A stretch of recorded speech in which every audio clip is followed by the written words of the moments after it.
Në kuadër të përmbylljes së muajit të ndërgjegjësimit kundër trafikimit të qenieve njerëzore, Prefektura e Qarkut Shkodër në bashkëpunim me Zyrën Vendore Arsimore organizuan një aktivitet sensibilizues me pjesëmarrje në nxënësve nga shkollat e qytetit. Qëllimi i këtij aktiviteti ishte rritja e ndërgjegjësimit tek të rinjt për rreziqet që sjell trafikimi i qenieve njerëzore dhe rëndësinë e bashkëpunimit për ta parandaluar.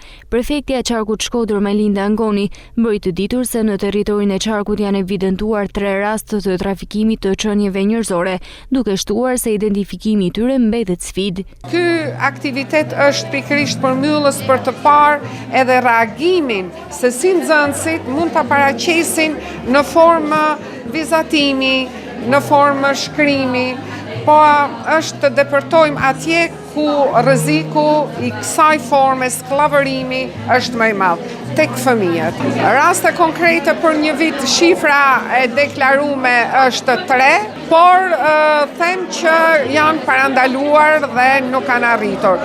Por kemi shumë të pa identifikuara, sepse është gjithnjë e më vështirë për të përcaktuar nga komunikimi me rrjetet sociale dhe format e ndryshme sofistikuara që ky fenomen prek. Tendenca ka kaluar, siç ju thash, nga ato nëpërmjet kufirit, kanë kaluar në rekrutimi nëpërmjet ofrimit të vendeve të punës dhe përdorimit pastaj edhe për fenomenin për punë të tjera që bahen. Ndërkohë, prefektja theksoi se prindërit kanë një rol thelbësor në parandalimin e rasteve të tilla përmes komunikimit të hapur dhe të vazhdueshëm me fëmijët e tyre.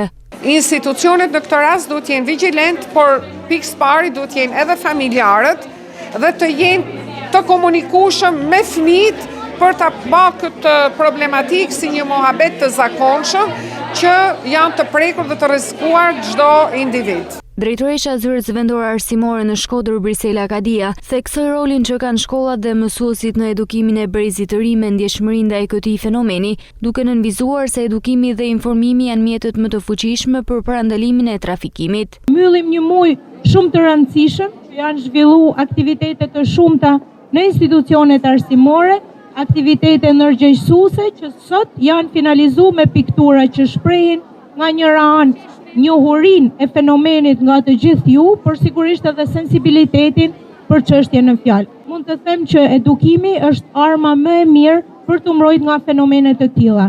Të gjithë ju duhet të jeni të vetëdijshëm për fenomenet e rrezikshme që përballeni në përditshmërinë tuaj, por nga ana tjetër të gjithë ju duhet të dini se kujt i drejtoheni. Nxënësit e shkollave të qytetit realizuan një ekspozitë me piktura me tema sensibilizuese kundër trafikimit, ku në përfundim të aktivitetit u ndan çmime për pikturat më të mira.